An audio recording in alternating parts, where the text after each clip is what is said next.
Will $40 million rosters save the SEC from the Big Ten's dominance? Does the schedule need to change? And what are they going to do to Indiana, really? We will discuss that on today's Locked On Big Ten Squad. You're talking ball with the Big Ten Squad, sponsored by Game Time. From USC to Ohio State, from Michigan to Oregon, from Nebraska to Washington, it's the local experts of the Locked On Podcast Network bringing you scoops, breakdowns, and the most comprehensive preview of the upcoming Big Ten weekend. No hurt feelings and thin skin allowed. Squad up, you're part of the Big Ten Squad. Happy Thursday, everybody. Welcome to this week's Locked On Big Ten Squad. I'm your host, Spencer McLaughlin, neutral arbiter of all things college football, of course. Trent Condon of Locked On Hawkeyes is here with Isaiah Hull of Locked On Wolverines. He does indeed exist. How about that? Roman Tomashoff, Locked On Huskies is here. Zach Sako, Locked On Nittany Lions. Jay Stevens, Locked On Buckeyes. Craig Sheeman of Locked On Big Ten, and maybe the most watched video at our network, maybe? I don't know. We'll have to do a little deep dive on that. And Jacob Goins of Locked On Hoosiers. The Indiana guys are next to each other. That's too much Indiana back to back. We're gonna switch that around a little bit. But Trent, I want to start with you. You love money and NIL conversations as much as anybody, I sense. Apparently, there are some $40 million rosters out there in college football. The On3 article mentioned the SEC. Zach Sako mentioned air quotes. Is this going to save the SEC from our conference's obvious and clear superiority and dominance? Doesn't Oregon have one? I think so. I mean, Penn State. Shh. Trend stocking. Doesn't Ohio State have? Ohio State has one. Oregon has one. Well, Sako, we'll get to you. Trent. We're going off topic here.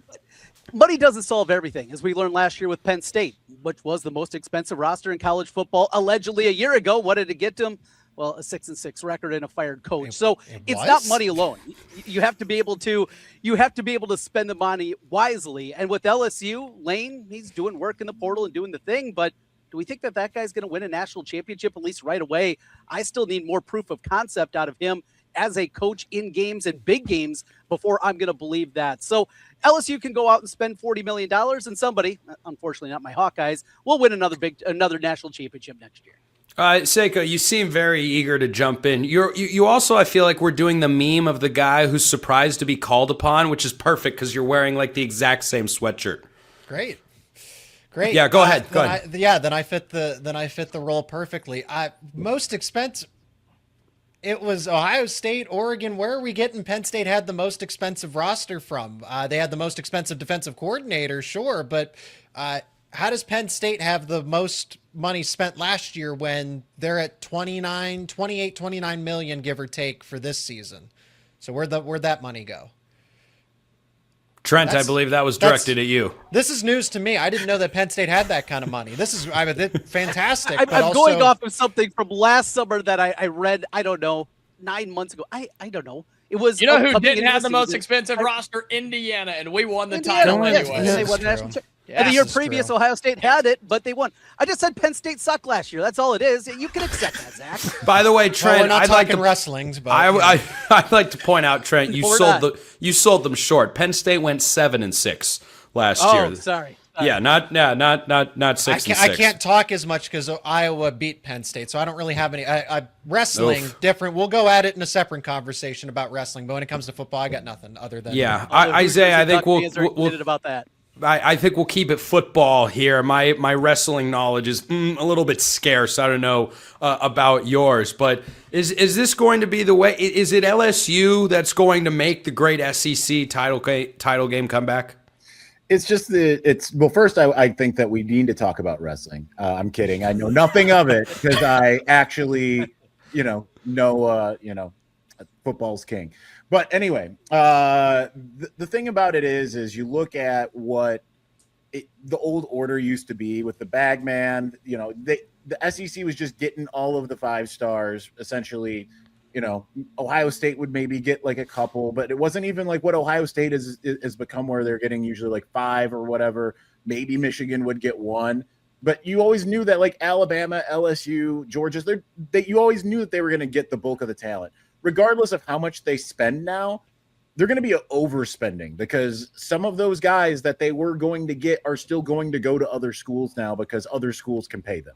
So they no longer have that monopoly on talent. So no, it's not going to save them. And no, Lane Kiffin, listen, I know some coaches that work directly from Lane Kiffin. Lane Kiffin is more, I listen, I like Lane, but he is more interested in how cool he looks. And you can see that on Twitter. And this is coming from a coach that worked for him directly. More interested in how cool he looks than about winning anything. This is just him doing whatever it is that he does, I guess. Roman, you look like you need to sit on a phone book over there, but go ahead. You can jump in. You know, you were talking right before we got on here about relaxing, so I'm having a great time over here. Yeah. Because I'm exhausted because I have to deal with you on the show after Jacob Goins did a tremendous job last week. I gave you a break from me last week. I gave you like one of the 2 shows I missed all year last week. Is that not enough? No, I'm just saying that wasn't enough of a break for some of us. Is there a football question in there? I don't. Yeah, how do you feel about $40 million rosters? Lane Kiffin almost took Damon Williams from you. Let's start there. No. Seiko makes a good point. I heard Washington say that their quarterback didn't try to leave and he wasn't going anywhere. That never happened. That never happened. I don't know what you're talking about. I haven't heard a single thing about that. The funny thing about that jab is Damon is not even denying any of it, and there's no way to deny it because we all know that he doesn't really want to be there, but he's there because, well, he's going to get sued.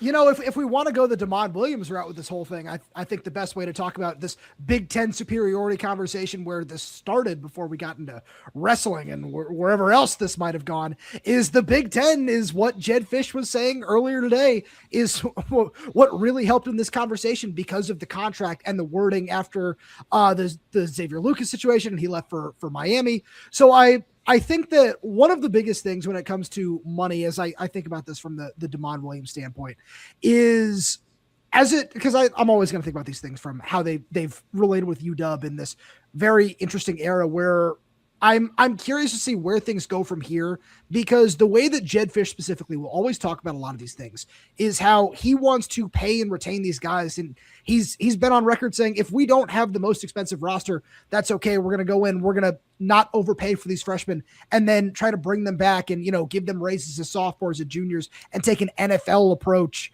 whatever that means with these things nowadays. And I'm curious to see if more programs are going to follow that suit, try to retain these guys year after year after year when so many of these top quarterbacks especially are just bouncing around from program to program. Craig, with your newfound fame and likely wealth as well, are you bankrolling these rosters at $40 million? Yeah, I was thinking about taking the rest of the week off, but no, I won't do that. Take the rest of the month off. Does anybody else find the irony that this conversation started with the SEC going, gosh, we got to start spending some big money on football players. That's first rich. Time. But I'll spin off of what Isaiah said that, now they're going to overspend for guys. And I'll give you an example in basketball. I think in basketball, there's 5 schools that are spending north of $10 million on their rosters. 2 of them are the Big Ten. One's Michigan, one's Indiana. Michigan's getting its money's worth. Indiana has way overspent just to put 12 guys in uniform, and they're not very good at all. So you got to be careful about getting in a financial arms race. Yeah, what is the basketball record there in Bloomington? It's getting closer to 500 every day. We don't need to talk about 500? Gosh, no. I would kill for 500 right now. I think we got 17 Washington's wins, at exactly 500, yeah. Still on the bubble, baby. Penn State beat Washington. That was unnecessary. That was over a week ago. Yeah, Oregon beat Penn State. Just got to throw that one out there. Washington beat Oregon to complete this trifecta. That's going to change. That's going to change later. Hey, Oregon, they'll win the rematch. Oregon beat USC. Where I haven't seen Mark since. You probably rub it in. Yeah, it's because we sent him back into his turtle shell. Jay, I imagine there's no. I imagine there's no concern in Buckeye Land about any such money problems. No, and Roman made a good point about the NFL style of paying players. Ryan Day's been very stubborn about trying to have a cap on his incoming freshman, how much he's going to pay him. Now, there are going to be guys that you have to pay a little bit more for, and Chris Henry Jr., because they are that good, and Jeremiah Smith as well. But Ryan Day's taken that model, but also he's been very open about, well, you're not going to overpay you when you're a sophomore, when we can go to a portal and get somebody that's better than you and play a little bit.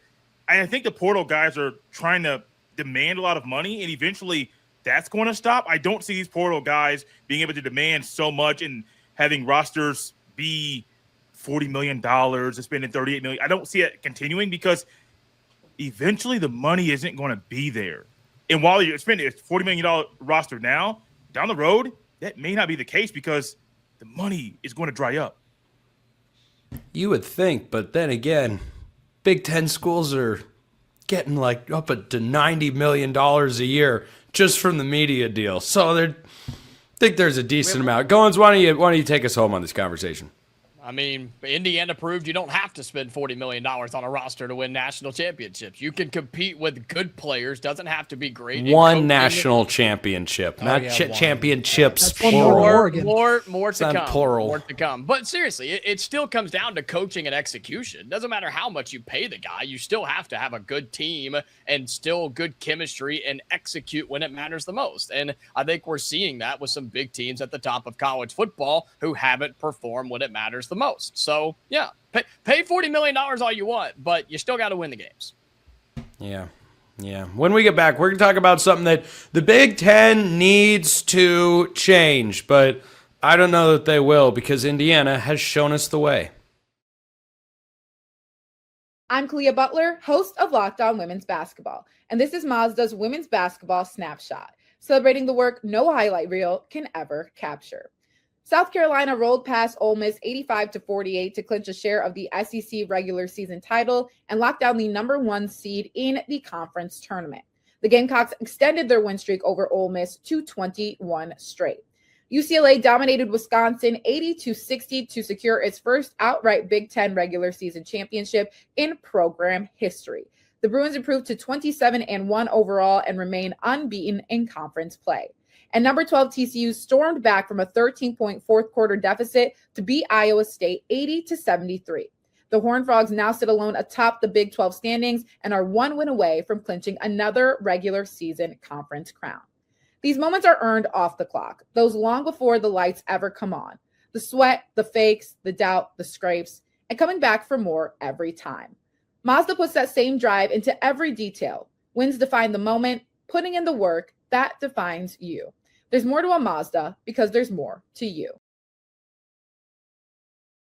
This episode also brought to you by our friends at FanDuel. Have you ever wanted to experience the NBA Finals live and in person? FanDuel is giving you the chance to turn that dream into reality with their NBA sweepstakes. Here's how it works. Use your profit boost on any NBA future and you'll automatically be entered for a shot to win an NBA Finals trip for 2. That's right. Flights, tickets, the whole experience, you can go through it all. So if you're looking at the NBA standings and saying, I know who's coming out of the East. I know who's coming out of the West. You go place a futures bet. You apply the profit boost, and then you are automatically entered. Not only can your pick cash, but it can also send you to the finals. Put your knowledge to the test with FanDuel. Visit FanDuel.com to get started. Use your profit boost on an NBA future. Get entered for your chance to win a trip to the NBA Finals. Play your game with FanDuel, the official sports betting partner of the NBA. Rolling along here in our Locked On Big Ten squad, something that has popped up more than a few times is the way that some teams, more than others, Indiana, Penn State, Washington, sorry, let's clear my throat there, don't put a Power 4 team on the non-conference schedule. Why? Well, because they don't have to. And Indiana just won the national championship, well, for 2 years and the foreseeable future, even after Kurt Signetti answered my question and caused a firestorm with the shot he took at the SEC last year at Media Days. After all that, I do have to admit, Goins and Craig's kind of baller that he did that, took all that blowback, and then went and beat everybody that he played. That was pretty good, not going to lie. But, Trent, I want to start with you. You've got an annual matchup with Iowa State in the Cy-Hawk game. I think that's great, and everybody should have a game like that every single year. Would you ever support Iowa removing that from their schedule to give them another probably guaranteed win? So I've been actually a long-time proponent of that, and something to maybe keep in the back of your mind, that contract is coming to an end. There's only 2 more games left on the current contract, and it doesn't sound like they are very close to extending that contract at this point in time.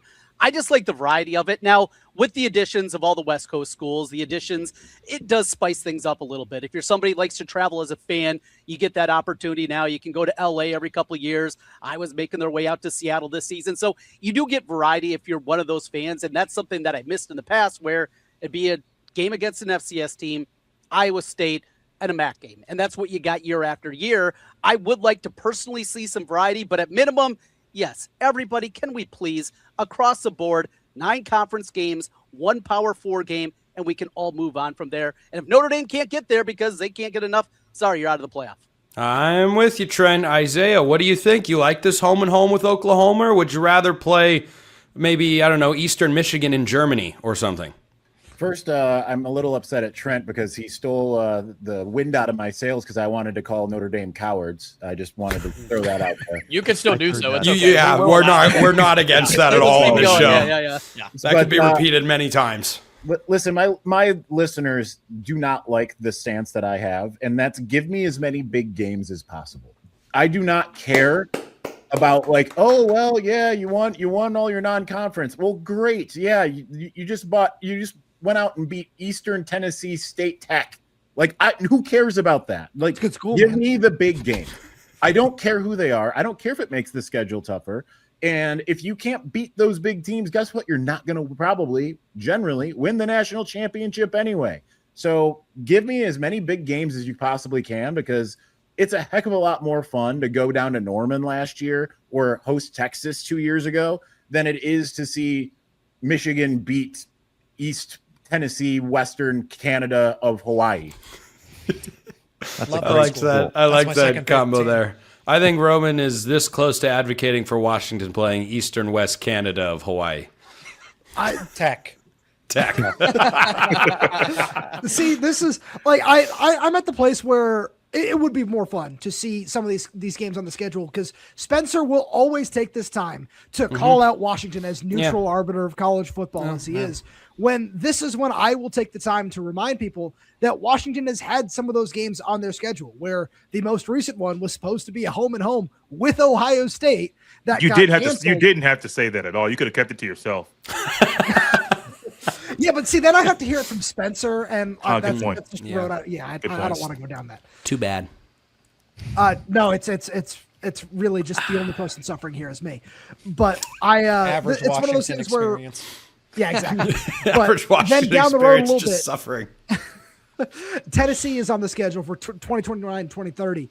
But this is just one of those situations where I would like to see Washington play a Power 4 team every year. I'm with Isaiah, as many big games as possible. That's awesome. I love to see that sort of stuff.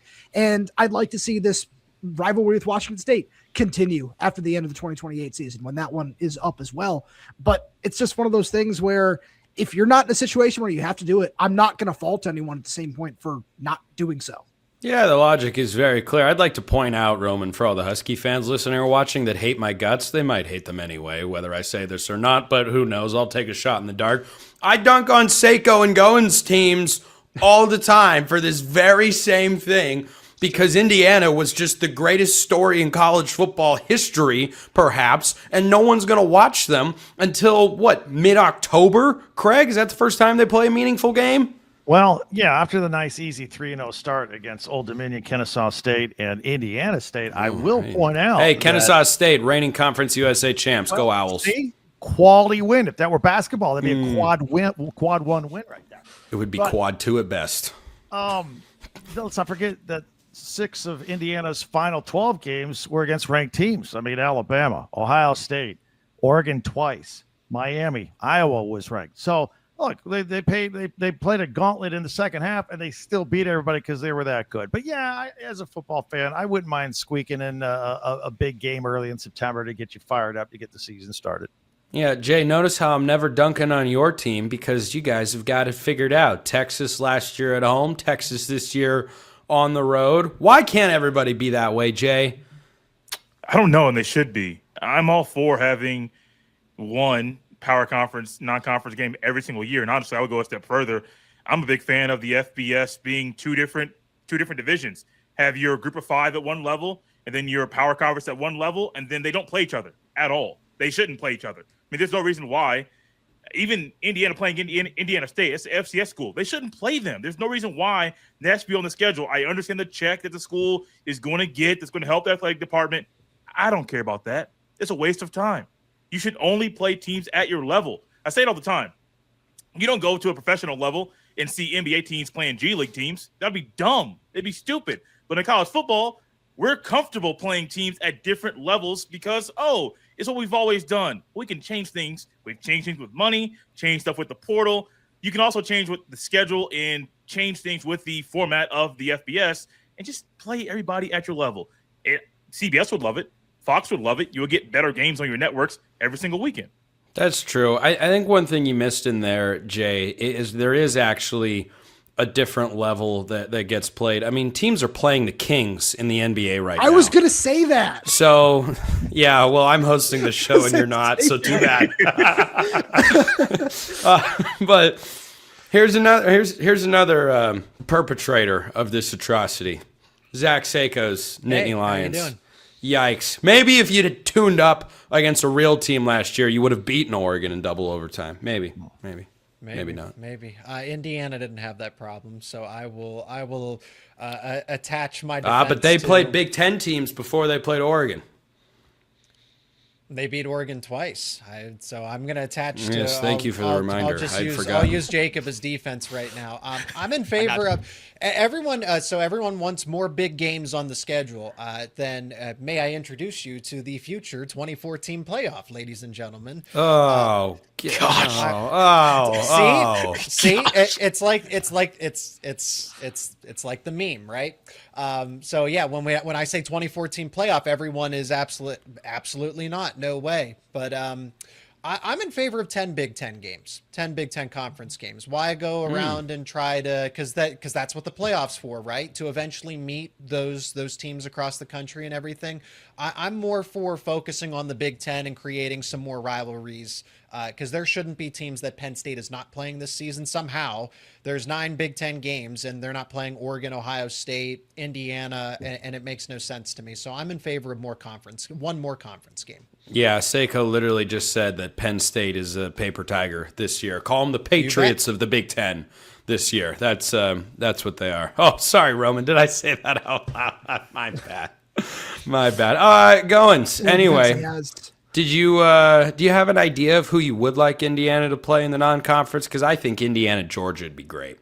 I mean, any of those big teams at this point. And what's unfortunate about it is I agree with everybody here that I want the bigger games on the schedule, but Indiana winning a national championship was the absolute worst case scenario for this particular topic, because now their defense is, well, yeah, we're never going to change. And here's what the problem is, too, for next year's Indiana football schedule. People are going to complain about the difficulty of it until halfway through October, because the first 3 Big Ten games are Northwestern, Rutgers, and Nebraska. So we're going to get yelled at anyway about the difficulty of the schedule because of the bottom portion of the Big Ten. I agree. I think an expanded college football playoff will eliminate those games against the Hawaiian, Canadian teams or whatever, right? I think I don't like expanded playoffs. I'm anti-expansionist. But it will eliminate games against Howard and North Texas, because I agree with Jay.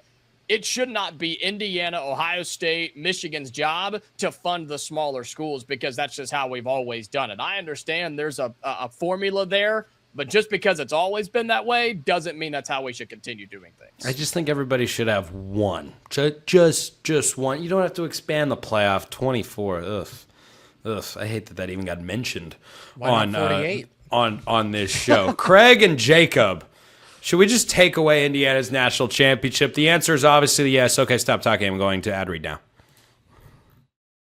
First, this episode is brought to you by our friends at Game Time. The biggest stretch of the college basketball season is almost here. Buzzer beaters, bracket busters, and those unforgettable moments that everyone's talking about the next day. Being there live for something like that is bucket list stuff. The hard part is always actually getting tickets. Long queues, prices jumping around, and surprise fees at checkout. The Game Time app gives fans the advantage with constant innovation. It's how you unlock amazing tickets and experiences in just a few taps. It's incredibly simple to use. The Game Time guarantee means 100% legitimate tickets delivered on time at the best price. And here's the best part.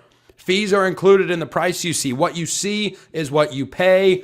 period. I've used Game Time, and I know that that is indeed the case. And let me tell you, it is a game changer. No stress, no guesswork, just a smooth experience from start to finish. That's what you want during the busiest part of the season. Take the guesswork out of buying college basketball tickets with Game Time. Download the Game Time app, create an account, use the code LOCKEDON for $20 off your first purchase. Terms apply. Again, create an account, redeem code LOCKEDON for $20 off. Download the Game Time app today. And it is time for the 5-Hour Energy flavor draft with 18 different flavors to choose from, including new options like confetti craze, fruity rainbow, or cotton candy. There's something for everyone. The board is set. Flavors are ready. I've got my number one pick for the 5-Hour Energy flavor draft. I'm a strawberry watermelon stan. Big fan. Number one on the big board. Without question. My sleeper, sour apple. I'm a huge sour flavor type of guy. Those are the prospects that you've got to know about. And there are a bunch of other flavors that you can check out as well. So if you need a little boost throughout the day that tastes great and has no sugar, 5-Hour Energy is the way to go. Find your new favorite flavor of 5-Hour Energy shots available at 5hourenergy.com or Amazon. Check them out at 5hourenergy.com. All right, Craig, should we just take Indiana's national championship away since one guy was maybe ineligible? You know. So, no, sir, we should not. For those that don't know, I think we should. Let's do it. Let's let everyone have all the excuses in the world to try and take 2 national championships away from the Big Ten. Like, that's got to be the SEC's next move, right? Oh, that is their next move. In a nutshell, for those that don't know, Lewis Moore sued for the right to play an extra year of eligibility. The courts granted it to him in January. The NCAA, or in September, he played the whole season, all 16 games, including the national championship. The NCAA says, well, the court may have said that, but we didn't. And so they filed a brief that says that we want this lawsuit to continue. Even Lewis Moore has already played. He's on to the NFL draft. Lewis Moore and his lawyers did waive the injunction that allowed him to play because he didn't care. He didn't want to continue with this court case. He's going to the NFL. The NCAA says that opens up the door for us to keep this case going. We want the authority to allow on eligibility rules. That also keeps giving us the power to go ahead and take wins away and championships away. So they're going to continue. I don't think the NCAA's goal is to take anything away from Indiana. I think they just want to preserve their right. They want the next level of the courts to say they still have this power because they're losing all of their power. So we'll see how this plays. Also, fun fact here, the NCAA doesn't have any power over the playoffs. So even if they took Indiana's wins away, the most they could take away are 12. Indiana would still be a 4-12 national champion, worst case scenario. I don't think it's going to happen. For more, check out my Locked On Big Ten podcast from Monday for a second. Everybody's already seen it. Everyone's gotten there. I want to bring in our foremost number one fan of all things NCAA, Isaiah Hull of Locked On Wolverines. Would you care to weigh in on the present situation? Listen, I love all things NCAA. I almost wear my NCAA hat. We have a Rob Lowe edition. What's that? Yeah. Is that the Rob Lowe edition? Like Rob Lowe edition. It's and we had one of the other NCAA's big fans on the show all season, and that was Connor Stallions. You mentioned that the NCAA can't take away the championship. I wish Jay was still here because his audience needs to know that, because that was the whole, the hammer's coming any second. It's coming any second. And I never heard anyone even mentioning this idea of Indiana cheating, as we say it on my show, until Indiana beat Ohio State. Why do you think that is? That's all I got. NCAA is pointless. It's stupid. It's absolutely absurd. They're like you said, trying to cling to power with every single breath that it has, as raspy and withdrawn as it might be. It's a dying organization. We need to get rid of it, and we need the squad to actually no, because I've heard what you guys say about Michigan when I'm not here. So never mind. Some other governing body. Why do we make these shows free and available on all platforms? What are we thinking? Yeah. Dang it. I want to make it clear, too. Like Indiana's not the only team. Sure, Goins, go ahead. And all of this, it's just the one at the highlight at the top, because they won the national championship, right? The NCAA was like, yeah, we're going to take wins away from anybody, from any player that participated that we deem ineligible. And it's like, really? You're going to sit through and pander through all of that and what you claim was ineligible versus what the court said or the school said? It's just ridiculous, man. And to be honest, I can't believe that we're 2 months into the year 2026 and the NCAA still exists. I really thought they would be done by this point. I thought they would be down, burned to the ground, and people have moved on, because I still think the big schools at the top are going to tell them to kick rocks at some point. I just can't believe they haven't done it already. Roman, thoughts? Jacob took the words out of my mouth. I was just going to ask, can we as a society just stop acknowledging the NCAA at this point? Because this is what they're going to focus on when there are so many other issues that the power that they do hold at this point. They could go out there and try to regulate NIL. They could go out there and try to, Spencer, to appease you here, try to make everybody play a Power 4 team. They could make all of those things happen, but they don't. And now they're like, oh, this guy who wants to keep playing college football for one reason or another, I can't remember the specific situation. He wants to keep going. No. We're going to do that. And hey, we're going to threaten your national championship because of this one guy. If that, one guy was something different, Mark's not here, so I was going to take a USC shot, but we don't have to go down that road. It's just, I can replicate it really easily. Here, let me go to my computer mic, and then I'll just yell about 2004. See, I was going to yell about 2004, but no, it's just one of those things where they could fix these much more important issues, but no, because one guy played in all 16 games, you have to. I can't. I'm tired of this. Roman's team's not even involved. He's fired up. Roman can't even put his thoughts together. I'm exhausted. He's so fired up. Seiko, one question to wrap today's show: if the NCAA goes away, would you vote for me to be commissioner of college football? I will say this. I'll take the politician route. But what Jacob and Roman were saying about why does the NCAA exist and stuff. This is a lot of words to get to yes. I would consider writing you in. I would vote Craig. I would vote for Craig. Do you want the job? Craig, do you want the job? Oh, I could fix college football. Okay. The NCAA stops existing when the Big Ten says it doesn't exist anymore. That's really what it is. Seiko, that felt like age bias. I was going to say it's because Craig is more experienced. Why are we than just passing personally? over that the Big Ten could end the NCAA? Why are we just overlooking that? I love that personally. I just wanted to take a shot at Spencer. Look at what I actually came back to this show. Our conference allows the NCAA to exist. It allows it to exist. They hold all the cards. If they said, "Hey, we're walking away," we talk about how Penn State, Ohio State, and Michigan could that they fund the rest of the Big Ten. How about the entire Big Ten funds the NCAA? Big Ten football. They're funded out, Seiko. Did you see Tony Petitti and how much he just bent? I'm not even going to get into it. We know how that ends. They're not doing it. They love Tony Petitti loves the NCAA. Well, they run March Madness, so there's that, which that certainly no one could run without the NCAA. That's just. And they do such a good job too. They do such a fantastic job. Well, it is kind of the best in their defense. Like that's the one thing they do. It's like the one. Yeah, Spencer, you could run March Madness, and it would go off without a hitch. I could. I could. Goins, pipe Oregon down. would be a number 1 seed. Yeah, this Oregon team, I'd be making the case. Well, you see, they're only 5.5-point dogs against Wisconsin at home. Only. That means Vegas knows they're actually a good team. They'd be the first and only underdog against a 16 seed.